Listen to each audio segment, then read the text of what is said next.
ഓരോ സെക്കൻഡ് പെട്രോളിന്റെ വില കൂടി വരുന്നത് നമ്മുടെ ഈ നാട്ടിൽ വേറെ എന്തൊക്കെ ഓപ്ഷൻസ് ആണുള്ളത്? ഇലക്ട്രിക് വെഹിക്കിൾസ് ആയിരിക്കും നിങ്ങളുടെ മനസ്സിലേക്ക് വരുന്നത് അല്ലേ? പക്ഷേ എൻ്റെ ഒരു ഒപ്പീനിയൻ എന്താ വെച്ചാൽ EV എന്ന് പറയുന്നത് ഇപ്പൊ ഒരു സ്റ്റാർട്ടിംഗ് സ്റ്റേജസിലാണ്. അതായത് നമ്മുടെ ലോകത്തിലത്തെ ആദ്യത്തെ കാർ എന്ന് പറയുന്നത് ഒരു ഇലക്ട്രിക് കാറാണ്. അതൊരു ഫൺ ഫാക്ട് ആണ്. അതിനുശേഷമാണ് ഈ ഗ്യാസ്ലൈൻ കാർസിലേക്ക് വന്നത്. പക്ഷേ electric vehicles, modern electric vehicles എന്ന് പറയുന്നത് ടെസ്ല ആയിക്കോട്ടെ, നമ്മുടെ ടാറ്റ മോട്ടോഴ്സ്, എന്ത് തന്നെ ആയാലും അതൊരു സ്റ്റാർട്ടിംഗ് സ്റ്റേജിൽ മാത്രമാണ് ഇപ്പം നിൽക്കുന്നത്. അതുകൊണ്ട് തന്നെ ഈ സംഭവം ഭയങ്കര എക്സ്പെൻസീവ് ആയിരിക്കും. ഇതിന്റെ ഒരു ബാറ്ററിക്ക് ഒക്കെ എന്തെങ്കിലുമൊക്കെ പറ്റിക്കഴിഞ്ഞാൽ അത് റീപ്ലേസ് ചെയ്യാൻ തന്നെ ആ പണിയുടെ ഏകദേശം പകുതി വിലയോളം കൊടുക്കേണ്ടി വരും.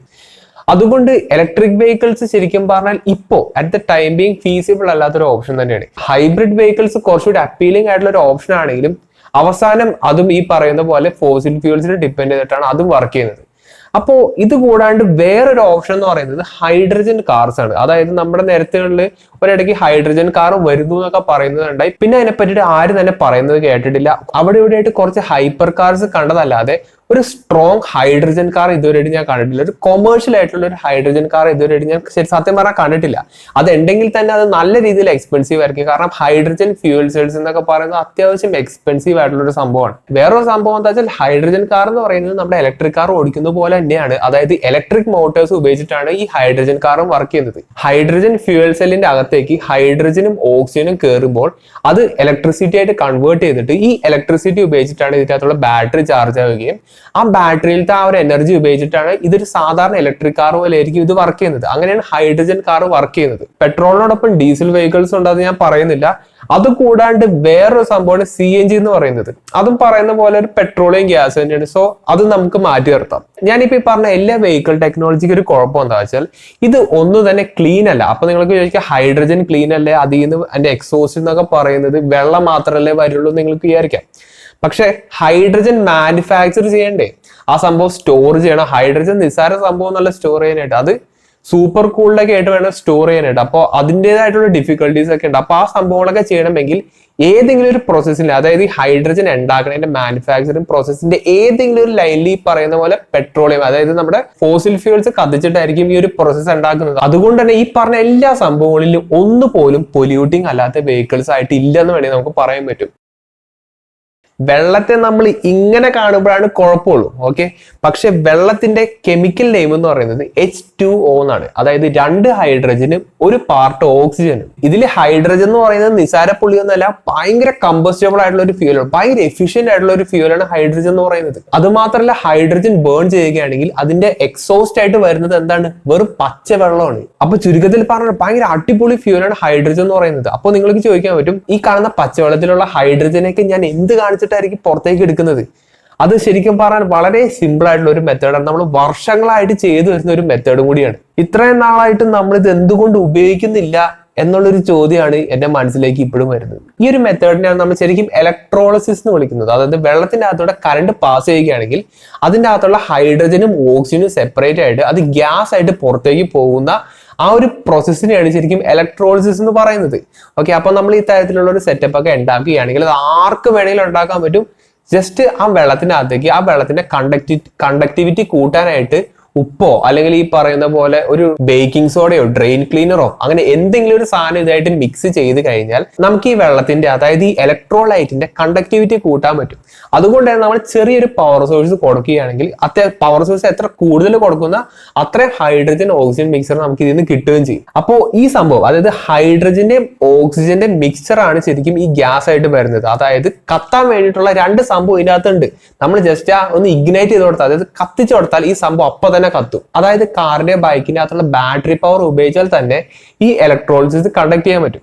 അപ്പൊ ഈ ഇലക്ട്രോളിസിസിലൂടെ നമുക്ക് ഹൈഡ്രജൻ ഓക്സിജൻ മിക്സർ ജനറേറ്റ് ചെയ്യാൻ പറ്റും. ഇതൊരു ഫ്യൂവൽ ആയിട്ട് ഉപയോഗിച്ചിട്ട് നമുക്ക് ഈ എൻജിൻസ് ഒക്കെ വർക്ക് ചെയ്യിക്കാൻ പറ്റൂലേ എന്നാണ് എന്റെ ചോദ്യം. അതായത് നമുക്ക് ഈ പറയുന്ന പെട്രോൾ ഉപയോഗിക്കേണ്ട ആവശ്യമില്ല, ഡീസൽ ഉപയോഗിക്കേണ്ട ആവശ്യമില്ല, ഒരു CNGയുടെ ഒന്നിന്റെ ആവശ്യമില്ല. ജസ്റ്റ് അവിടുന്ന് വെള്ളം ഇങ്ങനെ ഒഴിച്ചു കൊടുത്താൽ മതി. പൈപ്പിൽ നിന്ന് ഫ്യൂവൽ ടാങ്കിലേക്ക് വെള്ളം ഒഴിച്ചു കൊടുത്തിട്ട് ഈ സംഭവം ഇലക്ട്രോളിസിസിലൂടെ ഹൈഡ്രജൻ ഓക്സിജൻ മിക്സർ എടുത്തിട്ട് അത് നേരെ എഞ്ചിന്റെ ഫ്യൂൽ കമ്പഷൻ ചേംബറിലേക്ക് അകത്തേക്ക് ഇട്ട് കഴിഞ്ഞാൽ ആ സംഭവം ശരിക്കും വർക്ക് ആവില്ലേ എന്നുള്ളതാണ് എൻ്റെ ഒരു ചോദ്യം എന്ന് പറയുന്നത്. ഈ ഒരു മെത്തേഡിന്റെ ഗുണം എന്താണെന്ന് അറിയാം? ഹൈഡ്രജൻ ഓക്സിജൻ മിക്സർ ഇങ്ങനെ കണ്ടിന്യൂസ്ലി ജനറേറ്റ് ചെയ്തുകൊണ്ടിരിക്കുകയാണ്. അതുകൊണ്ട് അവിടെ നമുക്ക് സ്റ്റോർ ചെയ്ത് വെക്കേണ്ട ആവശ്യമൊന്നുമില്ല. എന്തൊരു കൂടുതൽ ഹൈഡ്രജൻ ഓക്സിജൻ മിക്സർ നമുക്ക് ഉണ്ടാക്കണോ അത്രയും കൂടുതൽ കറണ്ട് ഇതിനകത്തേക്ക് കൊടുത്താൽ മതി. അത് അത്രയും തന്നെ ഇങ്ങനെ ജനറേറ്റ് ചെയ്തുകൊണ്ടിരിക്കും. ഇതിനകത്തുള്ള ആ ഒരു സാച്ചുറേഷൻ ലിമിറ്റ് ഒക്കെ എത്തിക്കഴിഞ്ഞാൽ നമുക്ക് ആ വെള്ളം മാറ്റി കൊടുത്താൽ മതി. അത് ഇലക്ട്രോലൈറ്റിന്റെ സംഭവം ഇങ്ങനെ മാറ്റി കൊടുത്താൽ മതി. അത് വെറും പച്ചവെള്ളം എന്നുള്ള കാര്യം നിങ്ങൾ ആലോചിക്കുക. ബാക്കിയുള്ള ഇതിന്റെ കണ്ടക്ടിവിറ്റി കൂട്ടാനായിട്ട് നമ്മൾ എന്തെങ്കിലും ചീപ്പായിട്ടുള്ള മെറ്റീരിയൽസ് ഉപയോഗിച്ചാലും കറക്റ്റ് ആയിട്ട് വരും. അപ്പോൾ ഈ സംഭവം കമ്പേഷൻ ചേമ്പറിനകത്തേക്ക്, അതായത് എഞ്ചിന്റെ കമ്പേഷൻ ചേമ്പറിന്റെ അകത്തേക്ക് കമ്പേഷൻ കഴിഞ്ഞിട്ട് എക്സോസ്റ്റ് കൂടെ എന്താ വരുന്നതെന്ന് അറിയാം, സ്റ്റീമാണ്, പച്ചവെള്ളമാണ് ഈ എക്സോസ്റ്റിന്റെ അകത്തൂടെ വരുന്നത്. അപ്പോൾ ഇത്രയും എഫിഷ്യന്റ് ആയിട്ടുള്ള ഒരു സംഭവം നമ്മുടെ കൺമുന്നിൽ നമ്മുടെ ചുറ്റുപാടും ഉണ്ട്. എവിടെ നോക്കിയാലും ഈ വെള്ളം എന്നുള്ള സാധനം നമുക്ക് കാണാൻ പറ്റും. അറ്റ്ലീസ്റ്റ് നമ്മുടെ നാട്ടിൽ കാണാൻ പറ്റും. അപ്പൊ ഇത്രയും സിമ്പിൾ ആയിട്ടുള്ള ഒരു ടെക്നിക്ക് ഉണ്ടായിട്ടും നമ്മൾ ആരും ഇത് ഉപയോഗിക്കാത്തത് എന്താണെന്നാണ് എൻ്റെ ഒരു ചോദ്യം. ഓക്കെ, ഇതിപ്പോ കുറച്ച് നാളായിട്ട് ഇത് ഞാനിങ്ങനെ ആലോചിക്കുന്ന ഒരു സംഭവമാണ്. ഈ വണ്ടിയുടെ എക്സോസ്റ്റ് ക്ലീൻ ആണെങ്കിൽ ഈ വരുന്ന പച്ചവെള്ളം നിങ്ങൾക്ക് കുടിക്കാൻ പറ്റും. അത്രയ്ക്ക് ക്ലീൻ ആയിട്ടുള്ള ഒരു സംഭവമായിരിക്കും. അപ്പോൾ എന്തുകൊണ്ടാണ് ഈ ഒരു ഐഡിയ എലവേറ്റ് ചെയ്യാത്തത്? അതാണ് ശരിക്കും എൻ്റെ ഒരു ഡൗട്ട് എന്ന് പറയുന്നത്. ഇതിപ്പോ ഹൈഡ്രജന്റെ ആ ഒരു കമ്പേഷനും കാര്യങ്ങളൊക്കെ ഞാൻ ശരിക്കും നോക്കിയായിരുന്നു. അപ്പോൾ അതിനൊന്നും യാതൊരു ഇഷ്യൂസും ഇല്ല. കാരണം ഇത് ഹൈഡ്രജൻ ഓക്സിജൻ മിക്സർ ആണ്. അതായത് അതിന്റെ സംഭവം എന്താ വെച്ചാൽ, ഒരു ഫയർ ഉണ്ടാവണമെങ്കിൽ അവിടെ 3 കമ്പോണൻസ് ആണ് വേണ്ടത്. ഓക്കെ, ഫ്യൂവൽ വേണം, ഓക്സിജൻ വേണം, അവിടെ വേണ്ട ഇഗ്നീഷൻ വേണം. ഓക്കെ, അപ്പോൾ ഈ 3 സാധനങ്ങളോട് കമ്പൈൻ ചെയ്താലാണ് ശരിക്കും അവിടെ ഫയർ ഉണ്ടാവുള്ളൂ. ചില സിറ്റുവേഷനിൽ ഇഗ്നീഷൻ എന്നുള്ളത് നമുക്ക് ഒഴിവാക്കാൻ പറ്റും. ചില മെറ്റൽസിലൊക്കെ അങ്ങനെ ഉണ്ട്. അതായത് ആ മെറ്റൽസ് ഡയറക്റ്റ് ആയിട്ട് ഓക്സിജനായിട്ട് റിയാക്ട് ചെയ്യുമ്പോൾ അവിടെ കമ്പഷൻ ഉണ്ടാവുന്ന സിങ്ക് ഒക്കെ ഉണ്ടെന്ന് തോന്നുന്നു. അങ്ങനെ ഒരുപാട് മെറ്റൽസ് ഉണ്ട്. അതുകൂടാണ്ട് ഈ പെട്രോൾ എന്നൊക്കെ പറയുന്നത്, പെട്രോൾ ഓക്സിജനായിട്ട് ഡയറക്റ്റ് കോൺടാക്ട് ഉണ്ടെങ്കിൽ അവിടെ കത്തൊന്നും പിടിക്കില്ല. നമ്മുടെ പുറമെ ഒരു ഇഗ്നീഷൻ ടെമ്പറേച്ചറിൽ നമ്മൾ ഒരു ഇഗ്നീഷൻ കൊടുത്തു കഴിഞ്ഞാൽ, ഒരു തീ കൊടുത്തു കഴിഞ്ഞാൽ മാത്രമാണ് പെട്രോൾ കത്ത് പിടിക്കുള്ളൂ. അതുപോലെ തന്നെയാണ് ഈ ഹൈഡ്രജന്റെ കേസും. ഈ ഹൈഡ്രജൻ ഓക്സിജൻ മിക്സറാണ് നമ്മുടെ ഇലക്ട്രോളിസിസിലൂടെ കിട്ടുന്നത്. അപ്പൊ ഇത് നമ്മൾ ജസ്റ്റ് കത്തിച്ചു കൊടുത്താൽ മാത്രമാണ് അത് കത്തുള്ളൂ. അല്ലാണ്ട് വെറുതെ നോമിനൽ ടെമ്പറേച്ചറിൽ അത് കത്തില്ല. അപ്പൊ എന്റെ ഒരു ചോദ്യം എന്താ വെച്ചാൽ, സാധാരണ ഒരു ബൈക്കിന്റെ കാറിന്റെ, അത് കാർബറേറ്റഡ് ആവട്ടെ, ഫ്യൂൽ ഇഞ്ചക്ഷൻ ആവട്ടെ, എന്തോ ആവട്ടെ, ഇതിപ്പോ നമുക്ക് സിമ്പിൾ ആയിട്ട് ഒരു കാർബറേറ്റർ സെറ്റപ്പ് എടുക്കാം. ഒരു മോഡിഫൈഡ് ആയിട്ടുള്ള കാർബറേറ്റർ സിസ്റ്റം എന്ന് വിചാരിക്കാം. അതിനകത്ത് ഫ്ലോട്ട് അങ്ങനത്തെ ഉള്ള സംഭവങ്ങളൊന്നും ഇല്ല. ഡയറക്റ്റ് ഗ്യാസ് വരുന്നത് ഡയറക്റ്റ് കമ്പഷൻ ചേമ്പറിന്റെ അകത്തേക്ക് വിടുന്ന ഒരു തരത്തിലുള്ള ഒരു സിസ്റ്റം എന്ന് വിചാരിക്കാം. ഒരു ഹൈലി കസ്റ്റമൈസ്ഡ് ആയിട്ടുള്ള ഒരു സംഭവം എന്ന് വിചാരിക്കാം. നമുക്ക് കാർബറേറ്റർ വണ്ടികളെ ഈ പറഞ്ഞ ഇലക്ട്രോളിസിസ് ഉപയോഗിച്ച് ഡയറക്റ്റ് ഇങ്ങനെ കത്തിക്കാൻ പറ്റില്ലേ? കാർബറേറ്റഡ് വെഹിക്കിൾസിന്റെ കുറച്ചുകൂടി അപ്ഡേറ്റഡ് ആയിട്ടുള്ള വേർഷനാണ് ഫ്യൂൽ ഇഞ്ചക്റ്റഡ് വെഹിക്കിൾസ് എന്ന് പറയുന്നത്. അപ്പോൾ എന്ത് വേണമെങ്കിലും ആവട്ടെ, നമ്മളിപ്പോൾ ഈ ജനറേറ്റ് ചെയ്തിരിക്കുന്ന ആ ഹൈഡ്രജൻ ഓക്സിജൻ മിക്സർ ഡയറക്റ്റ് നമ്മുടെ ഈ കമ്പഷൻ ചേമ്പറിന്റെ അകത്തേക്ക് എത്തിക്കുകയാണെങ്കിൽ ഉറപ്പായിട്ടും നമുക്ക് ഈ പറയുന്ന പോലെ ഈ സംഭവത്തിന് വർക്ക് ചെയ്യാൻ പറ്റും. അതായത് എഞ്ചിന്റെ ആ സൈക്കിൾ എന്തായാലും കംപ്ലീറ്റ് ചെയ്യാൻ പറ്റുന്നതാണ് എനിക്ക് തോന്നുന്നത്. അതിന്റെ അകത്ത് വേറൊരു തരത്തിലുള്ള മെക്കാനിക്കൽ ഫ്ലോസ് ഒന്നും ഞാൻ കാണുന്നില്ല.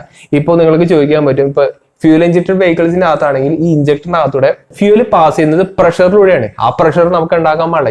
ഞാൻ ചോദിക്കട്ടെ, ഈ പറയുന്ന റോക്കറ്റ് വരെ ഉണ്ടാക്കാനുള്ള തല നമ്മുടെ മനുഷ്യർക്കുണ്ട്. ഓക്കെ, ഇപ്പോഴത്തെ എഞ്ചിനിൽ എന്നൊക്കെ പറയുന്നത് ഇപ്പൊ 3 സിലിണ്ടർ എഞ്ചിനാന്ന് വെച്ചോ, ആ എഞ്ചിന്റെ അകത്ത് ഒരു സിലിണ്ടറിനെ ഓഫ് ചെയ്യാൻ പറ്റും. അതായത് എഫിഷ്യൻസി കൂട്ടാൻ വേണ്ടിയിട്ട് ഒരു സിലിണ്ടർ ആവശ്യമില്ലെങ്കിൽ ആ സിലിണ്ടർ ഓഫ് ചെയ്യാനുള്ള ടെക്നോളജി അടക്കം നമ്മുടെ ഇപ്പോഴത്തെ മാർക്കറ്റിലുണ്ട്. അപ്പൊ ഈ പറയുന്ന കാര്യങ്ങളൊക്കെ ഡിസൈൻ ചെയ്യാനുള്ള കഴിവ് ഇവർക്ക് ഉണ്ടെങ്കിൽ എന്തുകൊണ്ട് ഈ ഹൈഡ്രജൻ, വളരെ സിമ്പിൾ ആയിട്ടുള്ള ഈ പച്ചവെള്ളം ഉപയോഗിച്ച് അത് ഇലക്ട്രോലൈറ്റ് ആയിട്ട് ഉപയോഗിച്ച് അതിനകത്ത് ഹൈഡ്രജൻ സെപ്പറേറ്റ് ചെയ്തിട്ട് ഈ എഞ്ചിൻ എന്തുകൊണ്ട് ഉണ്ടാക്കിക്കൂടാ? അങ്ങനത്തെ ഒരു ഫ്യൂൽ നമ്മൾ എന്തുകൊണ്ട് ഉണ്ടാക്കുന്നില്ല എന്നുള്ളൊരു ചോദ്യമാണ് ശരിക്കും എന്റെ മനസ്സിലുള്ളത്. എനിക്ക് 100% ഉറപ്പാണ് ഈ ഒരു സംഭവം എന്തായാലും വർക്ക് ചെയ്യും. പക്ഷേ ആരും, ഒരു മാനുഫാക്ചറിങ് കമ്പനിയും ഒരിക്കലും ഈ സംഭവം ചെയ്യാൻ പോകില്ല. കാരണം എന്താ പറയുക, നമ്മുടെ ലോകം വർക്ക് ചെയ്യുന്നത് അങ്ങനെയാണ്. ഈ പറയുന്ന ഈ വെള്ളം ഉപയോഗിച്ച് നമുക്ക് ഈ പറയുന്ന വെഹിക്കിൾസും കാര്യങ്ങളൊക്കെ പ്രൊപ്പല് ചെയ്യാൻ പറ്റുമെങ്കിൽ ഈ ലോകത്തിലത്തെ ഓയിൽ കമ്പനീസ്, പെട്രോളിയം കമ്പനീസ്, ഈ വക സംഭവങ്ങളൊക്കെ ഔട്ട് ഓഫ് ബിസിനസ് ആയി പോകും.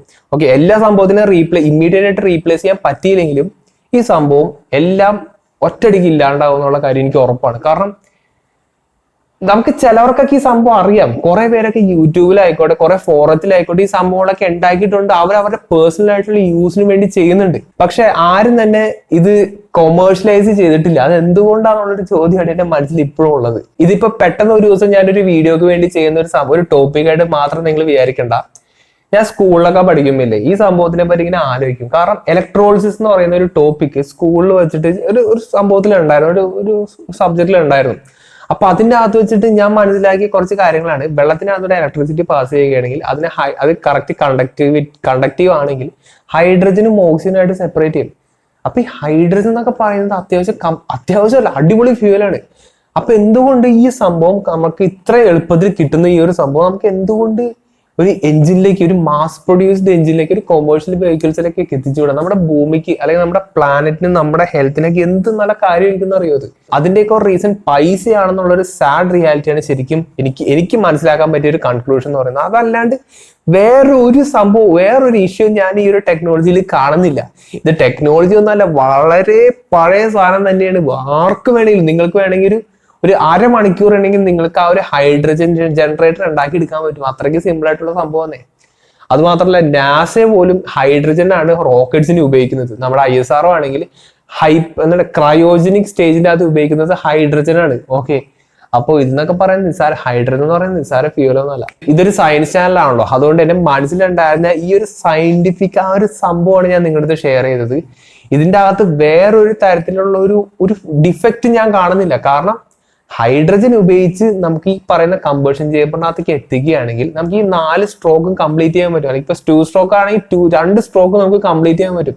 അവിടെ ഫ്യൂൽ വേസ്റ്റേജിന്റെ ഇഷ്യൂ ഇല്ല, ഈ പറയുന്ന റിച്ച് ആയിട്ട് കത്തണ ഇഷ്യൂ ഇല്ല, മറ്റേ ലീനായിട്ട് കത്തണ ഇഷ്യൂ ഇല്ല, ഒരു പ്രശ്നവും അല്ല. പെർഫെക്റ്റ് ആയിട്ട് റിച്ച് ആയിക്കോട്ടെ, എന്തെങ്കിലും ആയിക്കോട്ടെ, എഫിഷ്യൻസി നമുക്ക് നോക്കേണ്ട ആവശ്യമില്ല, ഒരു കാര്യം നമുക്ക് നോക്കേണ്ട ആവശ്യമില്ല. നമ്മൾ എത്ര വണ്ടി ഓടിക്കുന്നോ അത്രയും വെള്ളമാണ് ശരിക്കും നമുക്ക് ഈ നേച്ചറിലേക്ക് പോകുന്നത്. ഇവിടെ യാതൊരു രീതിയിലുള്ള ഇംബാലൻസ് ഉണ്ടാവുന്നില്ലെന്ന ഉണ്ടാക്കാത്ത ഒരു ടെക്നോളജിയാണ് ആയിട്ടാണ് എനിക്ക് തോന്നിയിരിക്കുന്നത്. ഓക്കെ, അപ്പോ ഇത് എത്ര പേര് ആലോചിച്ചിട്ടുണ്ടെന്നുള്ള കാര്യം നിങ്ങളൊന്ന് കമന്റ് ചെയ്യുക. അപ്പോൾ നിങ്ങൾക്ക് ഇതിന്റെ ഐഡിയ പിടുത്തം കിട്ടിയെന്ന് വിചാരിക്കണു. ഇതിന് ഞാൻ ഈ പറയുന്ന പോലെ ഒരുപാട് ആനിമേഷൻസോ അതൊന്നും ഇടുന്നില്ല. കാരണം ഇത് എന്റെ മനസ്സിൽ തോന്നിയ ഐഡിയ നിങ്ങൾക്ക് ഷെയർ ചെയ്യുന്നത് മാത്രമാണ്.